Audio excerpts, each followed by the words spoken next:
TC Rádio, a rádio oficial de quem investe.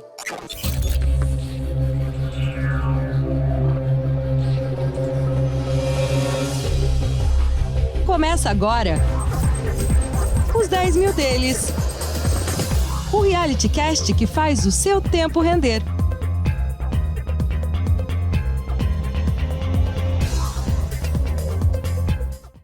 Avisa lá que nós chegamos ao vivo para todo o Brasil, 2 horas 5 minutos. Bora lá com mais um capítulo vivo da cobertura dos mercados neste reality que faz o seu tempo render. Oi, nós aqui outra vez. Quinta-feira é assim, tô de volta, dessa vez com o gestor Carlos Castrucci, pra gente conversar sobre qual rumo tomaram nossos 10 mil reais da semana passada pra essa. Mas vamos combinar que o grande tempero, o ingrediente maior pra mexer com a nossa grana, entrou no radar ontem, nesta super quarta. Alô, Carlos, bem-vindo, meu amigo, tudo bem? Boa tarde. Fala, Léo, boa tarde a todos que estão nos acompanhando aqui mais uma vez.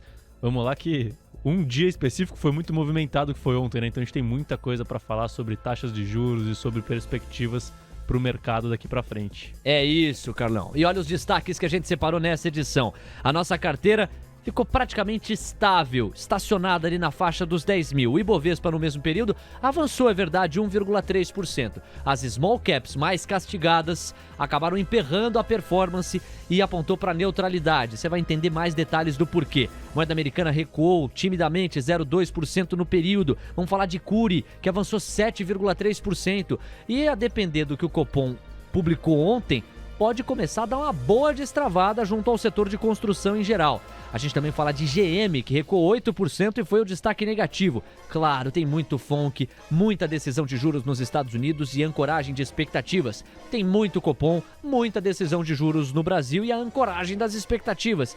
E tem China, e tem eleições, e tem a sua participação pelo chat da Station, pelo chat do YouTube, pelo nosso WhatsApp. A partir de agora, a bola rola. Vamos lá para mais um capítulo vivíssimo. Este é o podcast Os 10 Mil Deles. Um reality que faz o seu tempo render. Muito bem, meus amores, deixa eu mandar um super abraço para o Marcelo Leandro de Rovedo e Melo. Aí sim, tamo junto, valeu Marcelão. O Marcelo Custódio, unidos do Marcelo aqui na área, a caravana veio. Marcelo Custódio, boa tarde, investidores. O Leandro Miranda também tá por aqui com a gente, mandando acontecer, na minha modesta opinião, este programa, os 10 mil deles. Ele virou nosso empresário aqui. Ele falou, é o melhor do TC. Ô, Leandro, não fala assim que a gente acredita. Obrigado, viu, pelo carinho, pelo feedback, tamo junto. Ai, que grafista também na área. Participem conosco, mandem o recado, mandem o alô. A gente tá aqui para uma grande conversa a 3 e a quantos for possível através da sua mensagem pelo chat do YouTube. Mesma coisa na Station. Obrigado a você que nos prestigia. Olha aqui o Hugo Leonardo. Bora lá, Xará, abraço de Belzonte. Ê, Minas Gerais. Esqueci, Hugão, se você é Galo ou se você é Cruzeiro. Algum sentimento bem diferente você vai ter dependendo da palavra, né? Se for cruzeirense é sorrisão, o Cruzeiro tá de volta à elite do futebol brasileiro. Se for Galo, tá com uma dorzinha aí maior hoje. Abração pro Roberto, pro Alexandre Chiametti também, tamo junto e vamos nessa. Carlos, começar sobre decisão de juros, não tem como a gente fugir disso. A galera tá curiosa pra saber a sua perspectiva. A gente já conheceu ao longo da cobertura de hoje a perspectiva do Beida, a perspectiva do Buca e de tanta gente que contribui aqui no dia a dia. E você, achou o que do FONC especificamente? Como é que você achou que o presidente Jerome Powell ancorou as expectativas no pronunciamento, na resposta aos jornalistas? Em resumo, os 75 pontos base vieram, nós temos agora o intervalo de juros na faixa em que está, pouco acima dos 3%, e a ancoragem para 22 é, de acordo com o relatório Dot Plots, a gente estacionar a Fed Funds neste ano entre 4,25% e 4,5%. Traz pra gente seu olhar. Bom, Léo, meu olhar ele vai muito em linha pós-decisão com a visão que eu já tinha pré-decisão, né? Que é a seguinte, a situação inflacionária nos Estados Unidos, falando de Estados Unidos especificamente, ela tá bastante forte, né? E com perspectivas não muito positivas. E isso tem feito com que o Fed, de uma forma geral, né, os principais integrantes do FONC, priorizem o controle da inflação em detrimento da atividade econômica, ainda mais em se tratando de um mercado onde a situação de trabalho continua bastante positiva, né? A gente está vendo taxas de desemprego muito próximas das mínimas históricas nos Estados Unidos, né? E aí quando você olha não só a decisão do Jerome Powell, que foi do FONC, que foi ali no ponto 75, mas principalmente além disso, as revisões nas projeções, né? Então, você olhando projeções de atividade indo para baixo, principalmente nesse ano e no ano seguinte, projeções de inflação indo para cima nesse ano e no ano seguinte, projeções para juros subindo também nesse ano e no ano seguinte. E, além disso, quando você olha o discurso do Jerome Powell, né, onde a primeira frase dele, né, agora eu não vou saber a tradução, não vou lembrar da tradução literal, mas foi no sentido do vamos combater a inflação.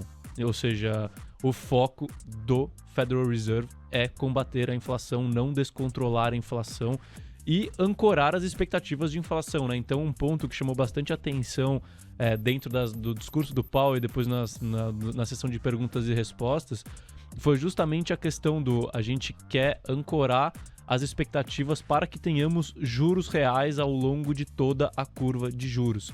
Ou seja, enquanto a gente não ver juros reais ao longo de toda a curva de juros, eles vão continuar com um discurso duro, né? Então, de duas uma, ou as perspectivas de inflação têm que ficar mais controladas, ou as perspectivas de juros têm que ficar mais para cima quando a gente fala da curva de juros, para que tenhamos juros reais dentro da curva de juros ao longo de todos os anos. Deixa eu só te complementar nessa altura do teu discurso com os títulos da dívida americana, porque os de 10 anos explodiram quase 18 pontos base ao longo das últimas horas.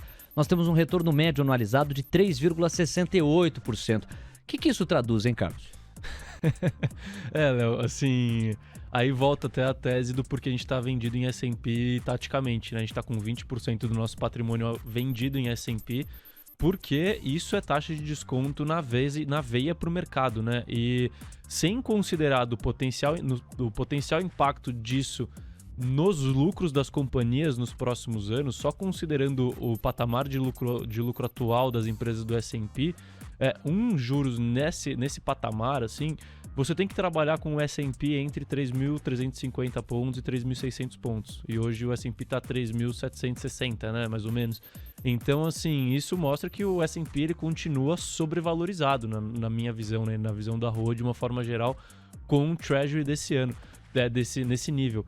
Mas vale um destaque adicional aqui, né? A gente viu que, ainda mais para quem acompanhou o episódio anterior, vai entender, acho que com mais facilidade a linha de raciocínio, mas no episódio anterior a gente falou sobre a tese do Ray Dalio, né? Onde, baseado nas perspectivas dele de inflação e de juros reais, o piso para a gente ter de taxa de juros nos Estados Unidos é na casa de 4,5%.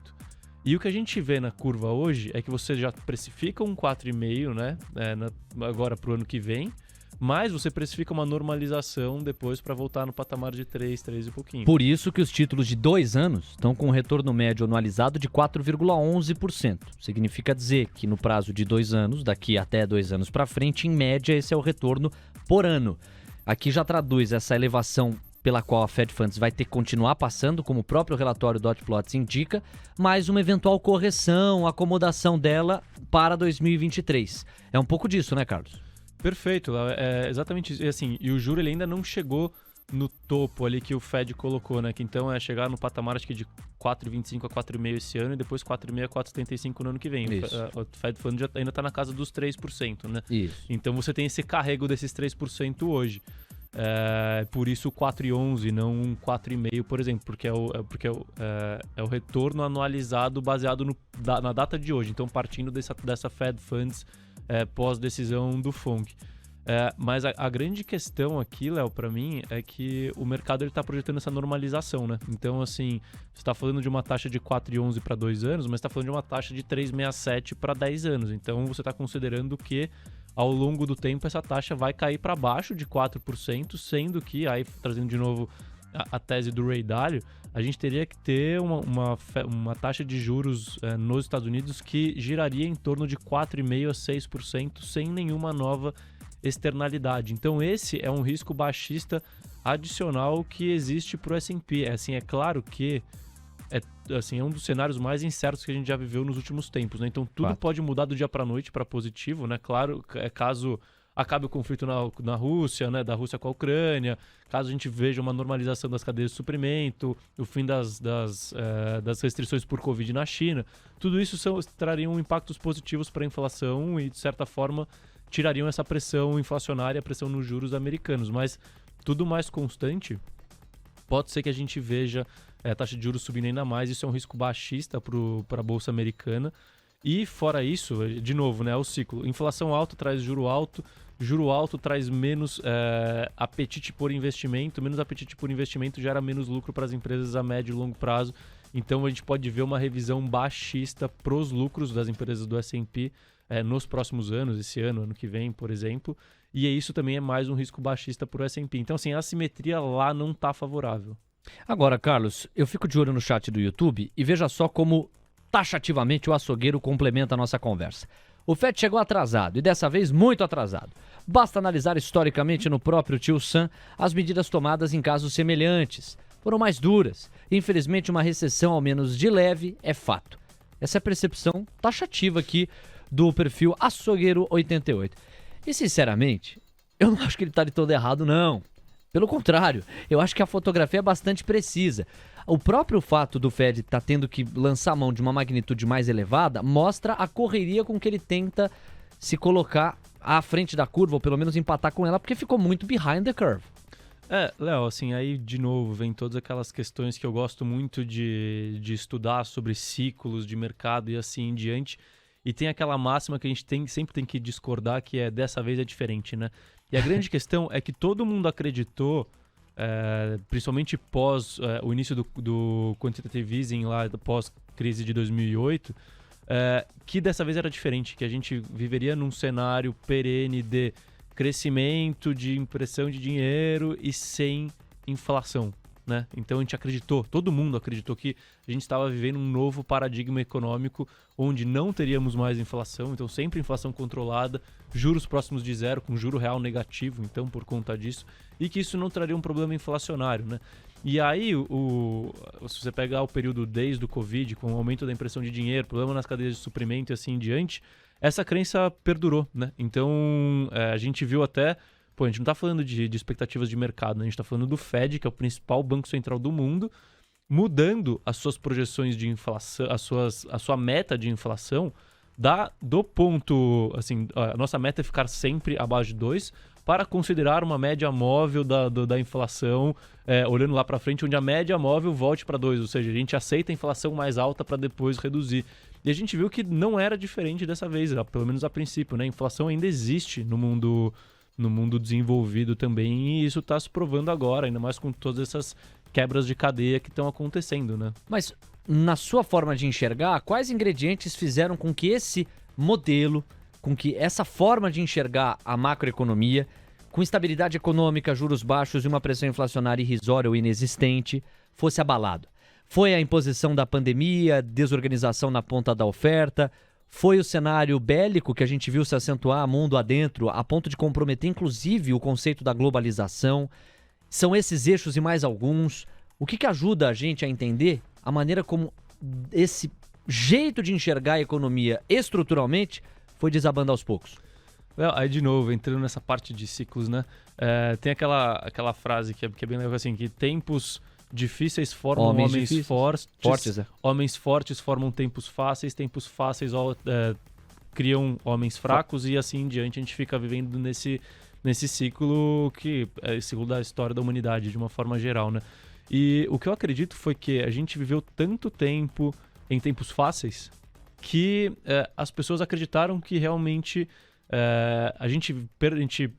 as pessoas perpetuaram esse tipo de cenário, né? Ou seja, de agora em diante, tudo vai ser fácil. Então, se você tirar o componente de inflação da sua matriz econômica, né? Fica muito fácil você gerir uma economia, porque você só precisa se preocupar com o crescimento e plano de emprego, porque a inflação não vem de nenhum jeito, né? E aí, quando você se preocupa só com isso, você fica mais benevolente do ponto de vista fiscal, você fica mais benevolente no ponto de vista monetário. E aí o que aconteceu foi que todo mundo, digo, os banqueiros centrais e os governos, eles já tinham uma predisposição a políticas fiscais e monetárias mais expansionistas. Aí vem uma pandemia, que é um evento humanitário muito complexo, não só do ponto de vista sanitário, mas também do ponto de vista econômico, né? E aí, o que vem na cabeça dos governos e dos bancos centrais? Bom, inflação não é um problema, né? Então, por que não imprimir dinheiro, jogar o juro a zero para a gente evitar que as pessoas passem por uma dificuldade maior econômica causada pelo Covid? E aí a gente vê aquela grande impressão de dinheiro e toda a parte de juro zero, juro negativo em alguns lugares e assim em diante. Só que, quando a gente fez isso, primeiro eu acho que foi exagerado, e depois a gente não contava com esses desequilíbrios de oferta e demanda que a gente viu tanto do ponto de vista do problema de cadeias de suprimento da pandemia, né, do pós-pandemia, com muita demanda e pouca oferta, e depois conflito Rússia e Ucrânia, e aí vai indo todos os componentes que vão aparecendo ao longo do caminho que acabam dificultando ainda mais um conserto dessas medidas que aparentemente foram equivocadas, né? Claro que, assim, até vale destacar, é muito difícil para alguém como eu querer, assim, criticar um banco central, né? Então, eu tô falando de possibilidades, não é uma crítica, é um racional, né? Porque o cara é muito mais qualificado do que eu. Mas esse é o racional que, de novo, engenheiro de obra pronta aqui, né? Pô, depois que você viu, fica fácil de falar, né? Mas, assim, essa é a análise que eu faço hoje em dia desses movimentos todos e o que tá acontecendo na economia hoje em dia. Mandar um abração aqui, ó, para o glorioso Ike Grafista, que tá escrevendo um depoimento com que eu acho que muita gente se identifica. Ele, em resposta ao Leandro, escreve aqui: final de 2020 e 2021 teve uma enxurrada de IPO. Eu tenho uma lista com as empresas que abriram capital na ocasião e 80% ou mais delas estão abaixo da abertura do capital. Uma das poucas no positivo é Cury 3 e eu tenho posição nela. Nós também. O Carlos vai falar a respeito de Cury já. Antes tem Copom pra gente repercutir aqui. Um abração, obrigado pela participação de vocês. Na Station, não há mais dúvida. O Hugo Leonardo, meu xará de Belzonte, mandou avisar que ele voltou. Ou seja, é Cruzeiro na cabeça. Parabéns, hein, Hugo? Muita alegria aí pra você e pra todos os cruzeirenses. E pelo WhatsApp, o abraço vai pra Laura, que tá perguntando pro Carlos, pensando em ciclo econômico. Você sempre comenta muito de ciclo? Aí é ótimo pegar carona nessa pergunta, porque nós fazemos a transição para falar de Brasil. Ela pergunta para você em que momento nós estamos agora no ciclo econômico brasileiro e qual o grande trigger para destravar o ciclo econômico. E ela aponta que essa paralisação da Selic é sintomática, não é? Carlos, essa paralisação da Selic em 13,75% é sintomática. Em que momento do ciclo econômico nós estamos? O que falta para destravar de vez a economia? Perfeito, Léo. E obrigado pela pergunta. Até a gente estava falando isso nos bastidores agora, né? Que eu tenho um dilema muito grande entre o que vai prevalecer dentro da Bolsa Brasileira, se é o ciclo estrangeiro ou o ciclo brasileiro. Depois eu até discorro mais sobre isso. Mas por quê? Porque enquanto eu vejo, quando a gente olha os ciclos, né? Então imagina que você faz esses movimentos senoidais aqui, né? Quando eu olho para os Estados Unidos, ele estava aqui, né? Ele atingiu o pico e agora ele está caindo. Quando eu olho pro Brasil, ele está exatamente no ponto oposto, quando a gente pega o ciclo de mercado de uma forma geral. Aí você vai envolver tanto o psicológico de mercado, valuation, juros, inflação, atividade e assim em diante. O Brasil, para mim, ele está invertendo para cima agora, ainda mais com essa estabilização da Selic e com essas revisões baixistas para a inflação. Então, esse ponto de inflexão na política monetária e na inflação. Então, o que eu vejo é que no ciclo brasileiro, a gente está justamente nesse ponto de volta do crescimento, assim, tanto da economia quanto de mercados. E aí, quando a gente fala de coisas que não impactam positivamente, é inversamente proporcional, né? Então, juros para baixo, inflação para baixo e assim em diante. É claro que, assim, isso é tudo baseado em ciclos e em probabilidades. Pode ser que mude tudo com pós-cenário eleitoral, né? A gente não sabe quais serão as medidas fiscais no ano que vem. Pode ser, mas a princípio, por ciclo, que é o que eu tento prever, ou seja, baseado no que a gente sabe hoje, para mim tá muito claro que a gente está num ponto de inflexão no Brasil de baixo para cima, assim. Então, eu acho que daqui para frente, os mercados, de uma forma geral, brasileiros devem reagir bem ao ciclo brasileiro. E aí em cima deste gancho, quando a gente pensa em setores, a toada segue a mesma, né? Construção civil, varejo, small caps de um modo geral, que foram muito sangradas conforme o apetite pelo risco diminuiu. Com essa virada de ciclo que está cada vez mais concreta, esses setores são os que tendem mais a destravar. As educacionais, que também foram muito amassadas, talvez já refletindo componente político de um eventual retorno do governo Lula, falou muito do FIES de novo, etc., estão subindo também e se destacando como um eventual destrave inicial. Agora, a pergunta que eu te endereço é: o que ficou de saldo do Copom, que basicamente resumiu a uma frase a estagnação da Selic por tempo indeterminado? Ela será mantida em 13,75 por período suficientemente longo. Qual leitura que você faz disso? É uma lavagem de mãos do Copom, como quem diz, a minha parte eu fiz, estou amarrando mesmo, porque eu não sei o que vai ser fiscalmente do país a partir do ano que vem? Façam sua parte que eu diminuo aqui. Eu acho que tem um outro componente aí importante da fala do Copom, e assim, do discurso das falas, das questões que saíram no Copom, né? Eu acho que a principal questão aqui a gente ainda não está com as expectativas de inflação ancoradas, entendeu? Então a gente ainda tem uma expectativa para a inflação esse ano acima do topo da meta. Para o ano que vem a gente ainda tem uma inflação próxima do topo, um pouco acima do topo da meta, se eu não me engano agora. Então assim, e quando a gente olha na curva de juros, a gente também tem uma inflação implícita bem acima da meta ainda. Então, na minha visão, por que o Copom enfatizou que ele vai manter a Selic nesse patamar por um horizonte relevante, até que ele veja a consolidação desse processo desinflacionário, justamente para tentar ancorar as expectativas de inflação, entendeu? Para que o mercado já não comece a projetar uma queda da Selic, essa queda da Selic possa, de certa forma, atrapalhar a ancoragem das expectativas de inflação lá para frente. Então, eu imagino que a fala na questão do prolongamento da taxa do permanecimento da taxa de juros em 13,75 por um período assim, indeterminado é justamente para ele falar, não é que eu vou baixar, acabou, mas não é que acabou o problema inflacionário, acabou a necessidade de aumentar. Mas quando a projeção de inflação para o ano que vem fica em 4,8% como está, isso não diz muito também?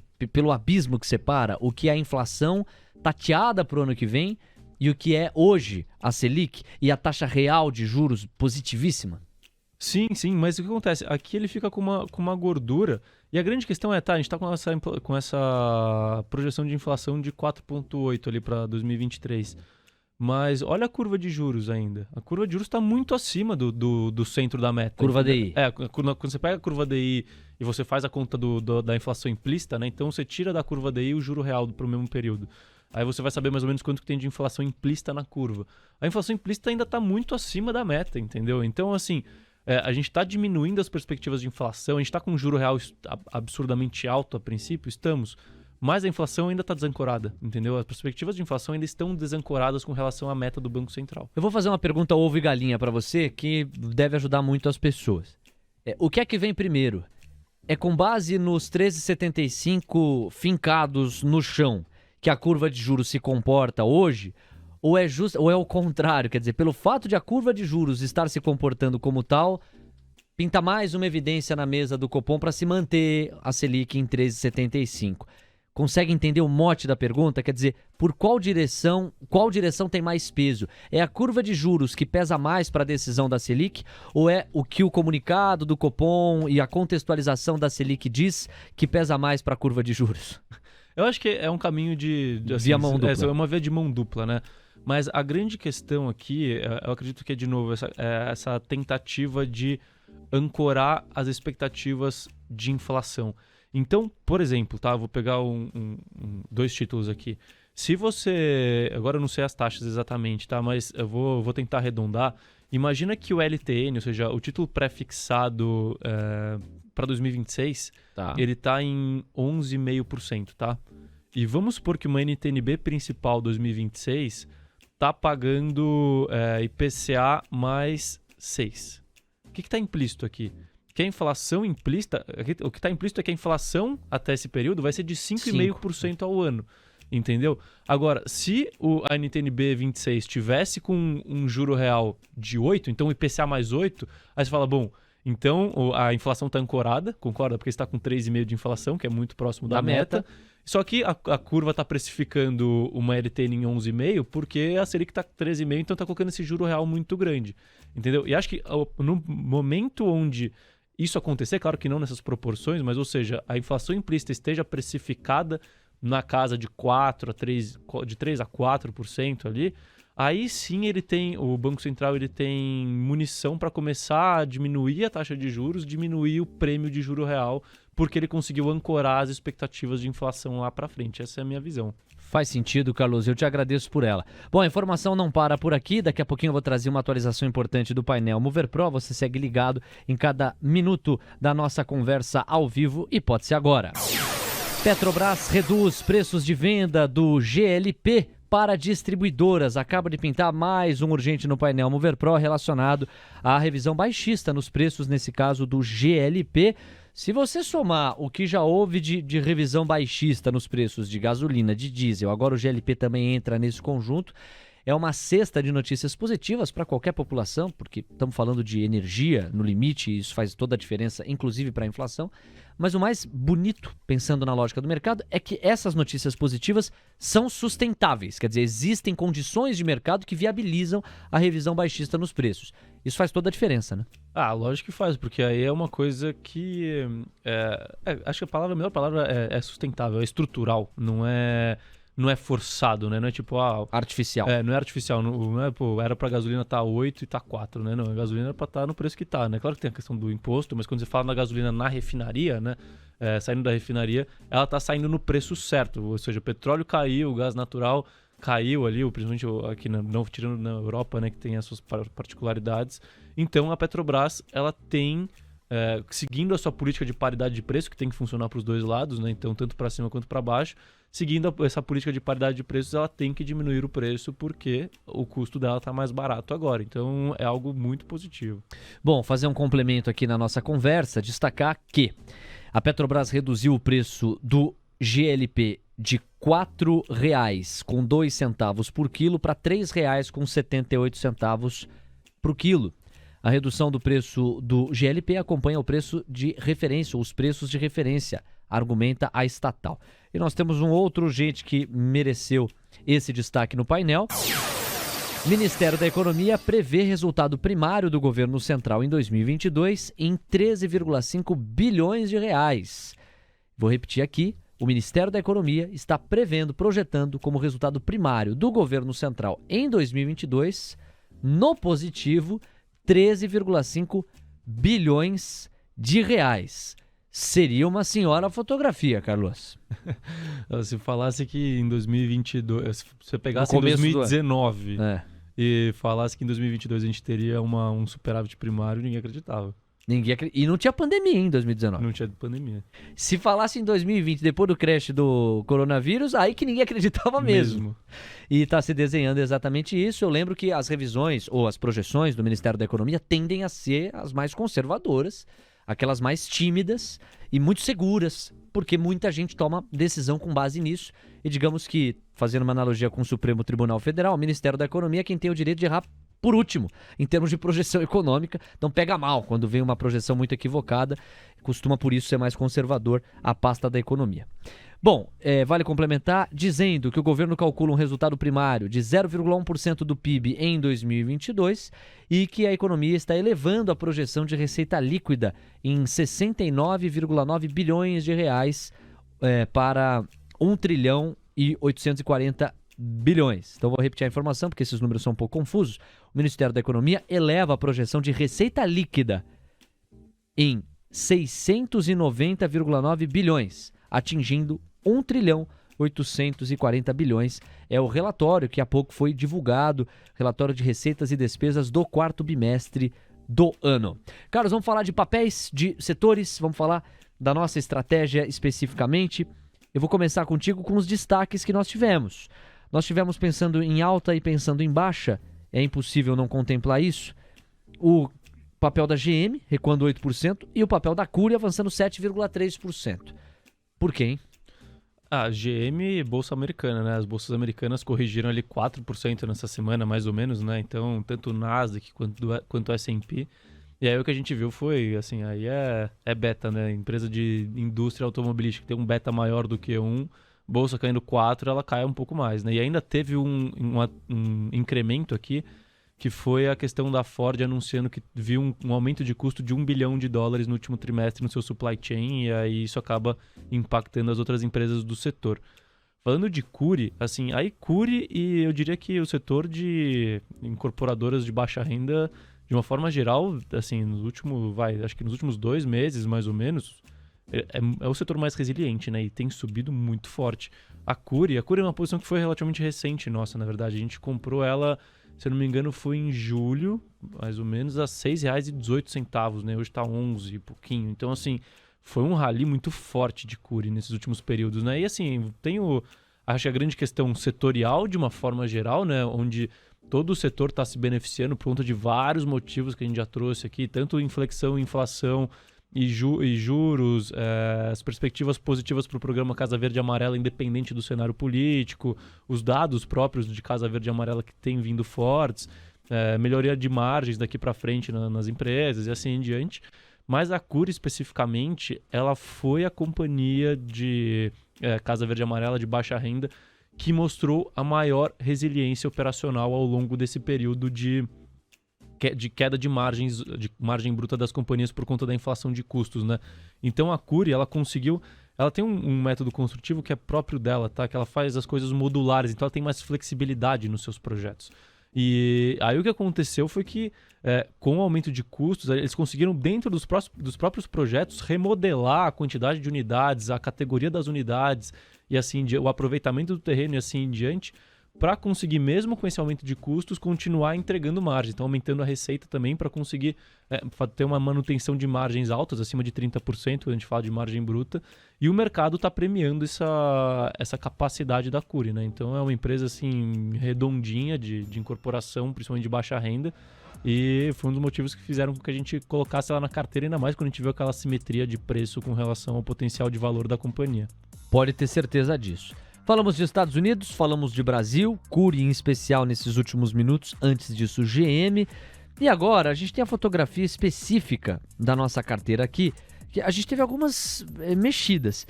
Nós temos de caixa 9%, Estados Unidos 5,5%, e isso não está incluindo aquela estratégia de short que você estabeleceu, short em S&P. Isso entra na parcela de Brasil, cuja alocação está em 85,5%. Commodities 19%, varejo 18%, bancos 12%, construção 10%, utilidades públicas 10%, educação 5% e outros 11%. É nesses outros aqui que a gente tem o hedge de S&P, ou minto, na verdade a gente tem uma coluna específica para o hedge, né? Que está com menos 20%? Que história é essa? Assim, explicando um pouco da alocação, exatamente isso. Então imagina que a gente tem 100% de patrimônio, né? Então a gente tem 1.000. Então esses 1.000 estão distribuídos 9% em caixa, 5,5% em empresas americanas, 85,5% em empresas brasileiras. Só que, além disso, existe a ferramenta do mercado futuro. Então, através do mercado futuro, a gente vendeu o equivalente a R$200, por exemplo, num fundo de 1.000, no S&P. Então, a gente está apostando na queda do S&P. Na verdade, não aposta na queda, é mais um hedge, né? Uma operação de proteção para a nossa carteira, via a posição vendida em S&P no mercado futuro, que não exige caixa, né? Só garantia que você precisa, mas você não vende o S&P, né? Não entra dinheiro no meu caixa nesse caso. É através do contrato, onde você só troca as variações de cotação do S&P, né? E esse hedge, ele vai muito na linha do que a gente tem batido nos últimos períodos, que é tudo mais constante, né? Então, sem considerar uma potencial revisão baixista nos lucros das companhias americanas, só de você considerar o prêmio de risco para se investir na bolsa americana, que tem que girar em torno de 4,5%, e o Treasury Yield de 10 anos, que está em 3,65%, a bolsa americana teria que estar negociando mais ou menos a 3.350 pontos, né? Se você diminuir um pouco esse prêmio de risco, que eu acho apertado já, colocando 4% de prêmio de risco, o S&P deveria estar a 3.600 e alguns quebrados de pontos. E o S&P está a 3.000 agora, depois de todas essas quedas, está a 3.700 e alto ainda, né? Então, a gente ainda vê uma assimetria baixista para o S&P e por isso a gente continua vendido no índice taticamente. São 2h39 e a gente separou uma arte para a gente falar de Raizen. Você que não conhece exatamente bem o modelo de negócio de Raizen, vai passar a conhecer melhor agora. Primeiro, contextualizar que é uma das empresas em que a gente tem posição, certo, Carlos? Sim, é uma posição que eu gosto bastante. O Carlos tem uma pegada ESG que Raizen traduz bem. E essa arte é uma arte que mostra a autossuficiência que ela tem de ponta a ponta neste esquema. Então, Carlos, vamos ver se você está treinado como um apresentador neste momento, porque o senhor vai guiar o nosso olhar. A gente vai sair da esquerda e vai para a direita, você vai explicando um pouco do modelo de negócio da Raizen e a maneira como tudo isso aí faz com que a conta feche. Perfeito, Léo. Até um pouco antes de... Já deixa a imagem aí pro pessoal já ir se ambientando com a imagem, tá. Mas um pouco antes de entrar na imagem, eu acho que tem duas questões que eu quero acrescentar aqui, né? A primeira, assim, um tipo de negócio que eu gosto... Assim, eu estava até discutindo isso hoje, porque hoje está rolando o painel setorial aqui no TC. Sim. E teve uma palestra da Horizon, né? De valorização de resíduos mais cedo. E eu estava até discutindo com o pessoal lá que eu gosto muito do modelo de companhias que aplicam economia circular. E por quê? Tá? Aí, assim, é o que eu falo. Eu gosto muito da parte de sustentabilidade, mas para mim não existe sustentabilidade sem viabilidade financeira.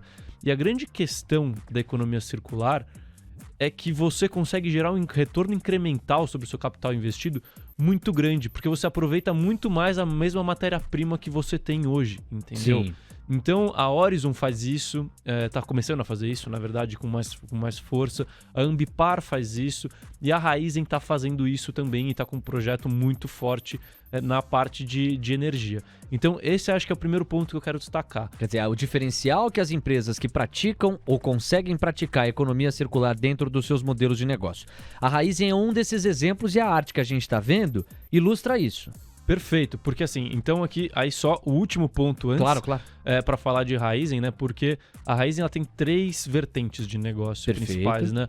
Uma vertente é a vertente do distribuição de combustível e lojas de proximidade. Eu vou juntar os dois, que eles chamam de marketing e serviços. Então, bandeira Shell aqui no Brasil, ela é do grupo da Raizen, né? Então, a Raizen é quem faz a parte de distribuição de combustíveis via bandeira Shell.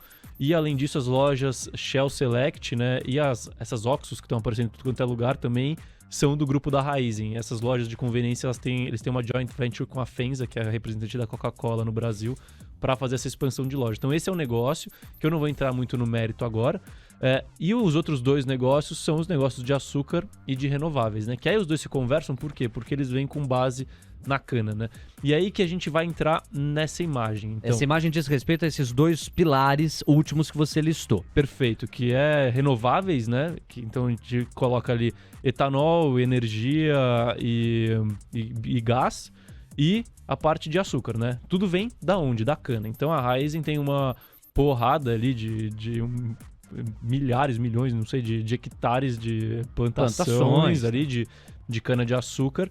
E a grande questão aqui é que eles estão entrando nessa parte de economia circular, e aí eu vou começar a guiar vocês na imagem do porquê que esse tipo de modelo de negócio me entusiasma, né? Diga lá. Então, imagina que quando a gente vai pro começo aqui, no extremo esquerdo da imagem, tá?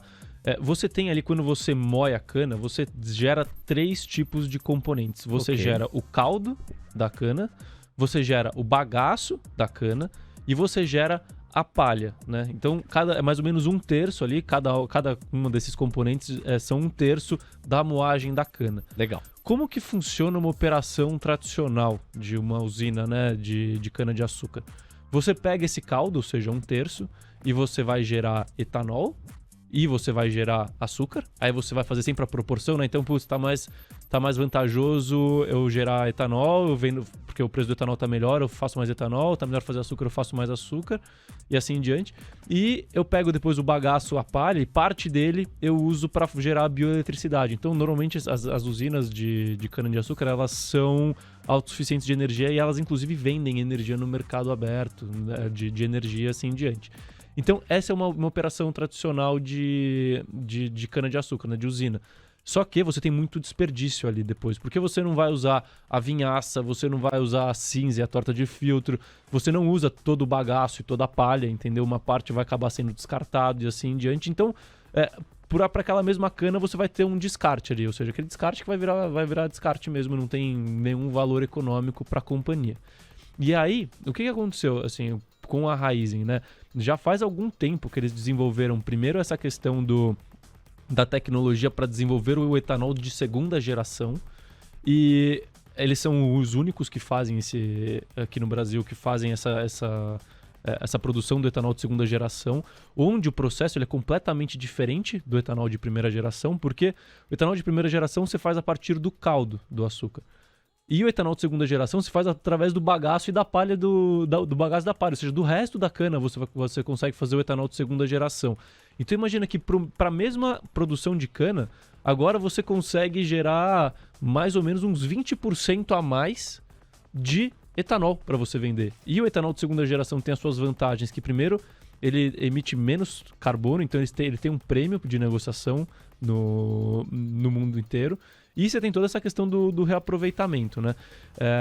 E, além disso, eles começaram a desenhar também, aí quando você vê na parte final ali, as suas plantas de biogás, né? Então, você pega depois... Então, vamos lá para o processo, né? Bom, com o caldo.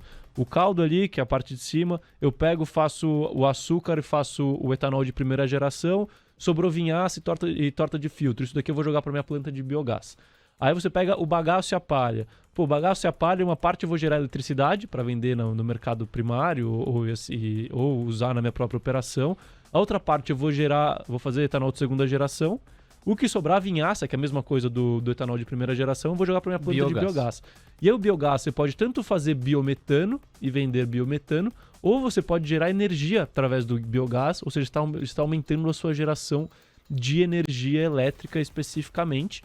E depois disso não sobra um material orgânico que vira fertilizante. Ou seja, você fechou o ciclo, você já gera um desperdício zero. E fora esse desperdício zero, você aumentou muito a produtividade do termo financeiro da mesma cana que você já utilizava antes. E aí, para trazer em números hoje em dia, tá? Se você olhar, por exemplo, o negócio de etanol de segunda geração, dando um passo atrás, se você pegar o EBITDA ajustado, né, que tem que usar o ajustado na parte de usinas, porque você tem a questão do ativo biológico, né, que é um negócio que oscila muito, eu não vou nem entrar no detalhe, mas assim, ele acaba atrapalhando a leitura de lucro operacional e de EBITDA. Então, se você olhar o EBITDA ajustado dos últimos 12 meses de Raízen, hoje está abaixo de 12 bilhões, está 11 ponto alguma coisa bilhões de reais. Isso para uma receita que beira 200 bilhões de reais. Então você está falando de uma margem ali de 5, 6%. E aí quando você olha o plano, falando só de etanol de segunda geração da Raízen, onde eles têm um plano de passar de uma planta para 20 plantas até o final da década, e que cada planta você gera uma receita de 500 milhões de reais anual e um EBITDA de 250, você já vê o ganho de produtividade aqui, né? Você está falando de uma empresa que tem uma margem em EBITDA de mais ou menos 5, 6%, e que essa operação de etanol de segunda geração tem uma margem de EBITDA de 50%. Por quê? Porque você está justamente usando a questão da economia circular. Então, para uma mesma matéria-prima que você já tinha, você estava gerando dinheiro novo. Então, a margem é muito alta. Mas se você coloca na conta que são 20 plantas que vão entrar em operação de etanol de segunda geração, 20 plantas vezes 250 milhões por ano, dá 5 bilhões por ano de EBITDA incremental só com etanol de segunda geração, sendo que você tem 11 ponto alguma coisa. Então é um crescimento de 50%, é um incremento de 50% de EBITDA só por conta do etanol de segunda geração e que tem um payback, né? Ou seja, tipo, o seu investimento é recuperado muito rápido, porque você investe mais ou menos em cada planta 1,1 bilhão de reais para cada planta de etanol de segunda geração. E você gera um EBITDA de 250 por ano. Ou seja, em 4 anos, mais ou menos, se fizer um payback arredondado, aí sem considerar desconto, né? Um payback simples, em 4 anos você recuperou já o seu investimento, que é algo absurdo, né? Quando você fala de investimentos a longo prazo, assim, de empresas. Então, é um negócio, assim, que me entusiasma muito. E não só etanol de segunda geração, porque fora isso ainda tem a geração de biogás, que eles vão sair de 2 plantas, de 2... Na verdade não é planta, agora me fugiu o nome, né? Porque não é uma planta específica, mas é uma operação, conjunto de máquinas ali, de 2 para 39 até o final da década. Então, é o mais biogás sendo gerado e mais biogás sendo vendido. E isso falando só da parte de renováveis. Fora a parte, depois assim, que eu não vou entrar tanto no mérito hoje, por exemplo, operação de açúcar deles. Antes, eles passavam tudo por trading, né? Então, ficava uma parte do lucro no meio do caminho com trading. A ideia deles é que eles façam todo o trading do açúcar, ou seja, eles entreguem no destino final. Então, eles vão ficar com todo o lucro da operação de açúcar deles global, sendo que eles são um dos maiores produtores de açúcar globais. Assim, se você considerar a Raízen contra países, a Raízen ele é o primeiro ou o segundo maior produtor, considerando o Brasil sem Raízen, Primeiro ou segundo maior produtor de açúcar e de etanol do mundo, considerado países, assim. Então é uma operação muito grande. E, de novo, né, só para fechar o raciocínio, essa questão da economia circular, o quanto isso gera de valor. Então, imagina que aqui está incrementando um negócio de 50% de margem EBITDA para uma empresa que tem 6, 7 de margem EBITDA. Não, fato. É muita coisa. E a economia circular é justamente isso. Então, você consegue trazer benefícios para a sociedade, para o meio ambiente de uma forma geral, ao mesmo passo que você gera um ganho financeiro muito relevante para a companhia. Então, e aí te complementando, e ainda com a imagem que a gente tem aqui da arte, é bem interessante notar como de ponta a ponta você aproveita primeiro a própria cana e todos os desdobramentos dela, e num segundo ponto, daí a ideia de economia circular, como todo esse ciclo de fato se fecha e descamba no limite, pelo menos para o biogás. Então você não tem nenhum processo de perda e você materializou com números, com métricas, o quanto de potencial de valor e ampliação de margem ainda está envolvido.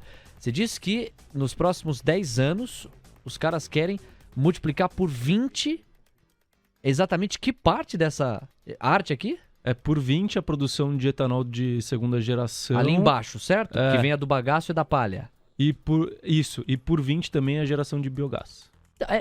Cara, é de 1 para 20. É no horizonte de quantos anos? Até o ano fiscal deles de 30 a 31, ou seja, o que encerra no primeiro trimestre de 2031. Bom, já é menos de 10, né? Já é menos de 10 anos para atingir tudo isso, com uma margem muito interessante. E no mundo, eu fico tentando fechar o olho e estimar o que é que vai ser o planeta daqui a 10 anos. Essa pauta ESG, ela, com todo o preconceito que algumas pessoas têm com ela, com a boa vontade que outras têm por ela também, tanto faz, só vai aumentar o protagonismo, a relevância, o espaço. Eu acho que hoje a gente ainda já incorporou muito, né, no discurso a relevância da agenda ESG, embora ela traga um desafio de execução, não de mérito. O mérito me parece inquestionável, a execução é mais complexa, ela tem que ser bem pensada para não se esquecer da letra S, sobretudo, pensar no preço das coisas, senão a gente vive num mundo de faz de conta. Mas isso à parte, é impossível estimar uma década à frente um país e um mundo que favoreçam menos atitudes ESG e com menor pegada de carbono. Não tem como fugir disso, a menos que a gente acredite que a Terra seja plana, entendeu? Que a gente não ache que existe pegada de carbono, que a gente acha que tudo é uma bobagem, que não tem, né, desprovida. É o que eu sempre separo. Eu separo grito, histeria do fato. Existe o fato. Nós precisamos cuidar muito da pegada de carbono que está elevadíssima. Não tem mais para onde correr. A gente realmente precisa dar um basta e pouco a pouco renovar a matriz energética. Mas fazer isso com histeria vai fazer com que o tiro saia pela culatra, até pelo custo que é. Você não abandona petróleo do dia para noite. Isso é lento pra caramba, demora demais. E tem que demorar mesmo, porque se for muito rápido também, você cai nessa... Você inviabiliza outra matriz energética. Eu tô muito louco, Cacá Strut? Não, Léo. E assim, eu acho que um ponto aqui que é chave, né? É a sustentabilidade como negócio, né? A gente não tá falando de ser bonzinho. A Raízen não tá sendo boazinha. Se isso não gerasse lucro, ela não faria, entendeu? Então, assim, é a sustentabilidade como negócio. Isso que me entusiasma, porque é um mercado em expansão, né? É um mercado que, do ponto de vista ESG, ele é positivo, ele faz bem pro mundo de uma forma geral, pra sociedade, pro meio ambiente e assim em diante. Só que ele gera retorno financeiro no final das contas, entendeu? Então, assim, é algo que me entusiasma e eu acho que tem muito espaço, tem muitas empresas que estão entrando nesse negócio. Você pega o negócio de Horizon, que eu não acompanho tanto de perto o case. Mas, pô, o cara pega um lixão, transforma num aterro sanitário, pega aquele lixo e gera energia, gera biogás, gera plástico reciclável, gera não sei o quê. Então, assim, ele tá ganhando um baita dinheiro adicional na boa gestão daquele aterro, né? Então, essa que é a grande questão, são esses negócios que eu acredito que tem tudo pra surfar uma onda bastante positiva aí nos próximos anos. Não é a canetada, né? Não é agora você tem que parar de consumir petróleo. Tá, mas eu não vou consumir petróleo, eu vou consumir o quê, né? Então, assim, é esse o quê que é onde tem possibilidades, é onde tem possibilidades de ganhar dinheiro, né? As empresas desenvolvendo soluções no que vai substituir as outras coisas. Às 2h54, aprofundamos bastante o modelo de negócio de Raízen e, portanto, a gente aprofundou também a discussão da pauta ESG de um jeito sustentável, não no sentido ambiental, né? Isso por óbvio que vai ser, mas sustentável do ponto de vista econômico, do modelo de negócio, da atratividade que para o empresariado brasileiro e para quem comanda uma empresa esse tipo de atuação tenha. Bom, Carlos, eu separei algumas perguntas, tem 3 aqui que eu vou endereçar a você. A primeira diz respeito a minério de ferro. se mudou alguma coisa no seu racional. É o Laércio Queiroz. Tá querendo saber se você tem alguma atualização de racional quanto ao minério de ferro. Ele tá apostando que a China vai crescer muito mais do que as pessoas estão dizendo, que ele acha que há um pessimismo forte com os chineses e que com a China forte o minério de ferro vai ser muito mais procurado e a Vale deve voar. Ele então endereça isso para você. No momento em que a gente fala, a Vale retomou os R$70, está de volta para a faixa dos 70, andou dando sopa na faixa dos 64, 65, está em R$70 agora, alta de 2,34%. Perfeito. Bom, eu acredito que assim, alguns pontos, eu não consigo dar uma resposta de para onde vai o minério, porque eu realmente não sei para onde vai o minério, né? Assim, eu acho que a gente tem que olhar, né? Primeiro assim, partindo de um pressuposto que o mundo terá que aumentar as suas taxas de juros e que isso deve causar uma recessão econômica no mundo desenvolvido, eu diria, por assim dizer. O quanto isso vai impactar a demanda por siderurgia, né, e mineração. Esse é o primeiro ponto. É claro, aí você fala, mas a China ela é a parte, realmente, grande parte da China é a parte do que acontece no restante do mundo, tem uma ligação sempre, a China tem uma parte de globalização grande também, mas ela tem as suas políticas públicas próprias que conseguem estimular o seu crescimento, apesar de condições econômicas adversas no restante do mundo. Então tá bom, a gente fala, mas a China vai conseguir a parcela que corresponde à China, né? Ou seja, a parcela de consumo de minério de ferro e de aço que vem da China, isso vai se manter, né? A gente não vai ver uma deterioração econômica na China. Tá, então a China vai crescer bastante. Mas de onde virá esse crescimento? Vai continuar vindo do mercado de incorporação e de infraestrutura? Ou esse crescimento vai migrar, por exemplo, mais para o consumo, que é uma tese que eu ouço desde 2015, 2016? Então, assim, eu acho que são vários fatores que você tem que levar em consideração na hora de tentar adivinhar para onde vai o minério. A grande questão é, a China pode continuar crescendo e a gente pode ver a demanda por minério não crescendo tanto, porque se o setor imobiliário, que corresponde, se eu não me engano, a mais ou menos 40% do minério de ferro lá na China, ele não conseguir reagir, você continua com uma demanda por minério de ferro pressionada na China, mesmo com o crescimento econômico que estará vindo de outras questões, de outros setores, né, de outros segmentos. Então, assim, falando esquecendo essa parte de análise econômica, né? Assim, minério hoje tá $95 mais ou menos. Pô, tem muito espaço mais para cair? Eu acho que não, assim, para mim o pior do cenário seria, minério voltando para casa dos $70, dos 65, que seriam os patamares pré-pandemia. Sim. Mas, já não é tanto, né? Uma coisa quando tava 200 para cair ali para 70. Agora que você tá 95, você já não tem mais um downside tão grande, você tem uma empresa como a Vale que tá gerando muito caixa, né? Então, o risco, né, já não é tão grande, mas eu também, por outro lado, não vejo o minério voltando para casa dos $120, $130. Isso, pelo menos com os dados que a gente vê hoje em dia. Então, eu acho que assim, Vale continua sendo uma boa empresa, mas talvez não seja a melhor assimetria buscando rentabilidade nos próximos 2 anos. Pro Rodrigo, vai dar tempo de eu endereçar a pergunta dele. Ele tá, com base na tua fala de alguns episódios atrás sobre o risco de crédito para algumas empresas de construção civil, pedindo o seu pitaco sobre Cyrela. Carlos, boa tarde, adoro o programa, adoro vocês e tal. Aí ele te elogia aqui, gosta dos seus racionais e fala, lembro que você, certa vez, disse que era preciso ficar atento sobre o potencial de crédito e a capacidade de gerenciar crédito por parte de algumas construtoras. E Cyrela?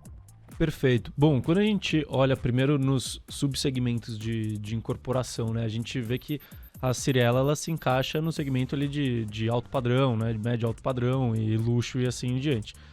Então, assim, quando você olha na característica da operação de Cyrela, a Cyrela corre sem risco de crédito, diferente de um baixa renda, onde você repassa quando você já na planta, no começo da planta, você já repassa o risco de crédito para a caixa ou para o banco que está financiando se for um SBPE. Então, a Cyrela ela corre risco de crédito e risco de distrato. Só que a Cyrela é a Cyrela. Ou seja, esse risco está dentro da Cyrela, do segmento que a Cyrela atua, está sim. Só que a Cyrela sabe fazer isso muito bem e faz isso há muito tempo e ela não está tanto no média renda, que é o que mais tem volatilidade de acordo com a situação econômica, né? Então ele está muito mais no alto padrão e no luxo, as suas operações e suas incorporações. Então, esse risco existe para a Cyrela? Existe. Ela pode ser impactada, mesmo que na margem, pode ser impactada. Mas se eu tivesse que escolher, se eu tivesse que dizer uma empresa que sabe gerenciar bem esse risco, é a Cyrela, entendeu? Então, assim, se fosse tá bem aqui, o Rodrigão. Então, se fosse para escolher uma empresa de alta renda, assim, a Cyrela eu acho que é o melhor case, com certeza. Carlos, maravilha, mais um capítulo entregue, hoje com direito a mergulho profundo em Raizen. Ninguém mais pode falar que não conhece o modelo de negócio de Raizen. E pouco a pouco a gente vai equilibrando macroeconomia com as companhias. Obrigado ao Carlos, que volta na semana que vem para tabelar junto comigo e saber como estarão os nossos 10 mil reais, que seguem ali, paradinhos como 10 mil. Vamos ver se a gente consegue destravar. Obrigado, Carlos, até lá. Valeu, obrigado a todos que acompanharam aqui o nosso programa. Semana que vem estaremos de volta. Um abraço. É isso, galera. Super obrigado. Tamo junto. Vem aí Gabriel Medina, Beatriz Langella e a equipe do seu Expresso da Tarde para dar sequência à nossa cobertura de mercado. Obrigado a todos. Um grande abraço. Juízo. Tchau.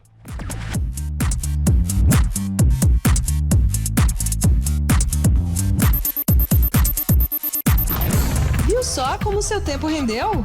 Os 10 mil deles volta na semana que vem. Disclaimer. As opiniões dadas pelo gestor de recursos Carlos Castrucci sobre empresas de capital aberto e demais ativos financeiros investidos por ele podem configurar conflito de interesse com você, ouvinte. Deste modo, reflita sobre a precisão e a validade dessas opiniões a partir dos seus próprios critérios. Além disso, qualquer comentário sobre investimentos reflete única e exclusivamente a opinião do Carlos. Não se trata de qualquer recomendação de investimento. Ressaltamos ainda que a participação dele não tem como objetivo a venda dos serviços da Roa Asset Management, empresa da qual é sócio e por onde realiza os investimentos dos 10 mil reais iniciais do projeto. O investimento destes recursos vem sendo realizado pelo Carlos da mesma forma como são investidos os recursos dos clientes da Roa. O projeto Os 10 mil deles persegue as melhores práticas mundiais para o mercado financeiro na atuação de Carlos como gestor de recursos. Assim, ele não vai comunicar alterações na estratégia de investimentos antes de executá-las para os próprios clientes. TC Rádio, a rádio oficial de quem investe.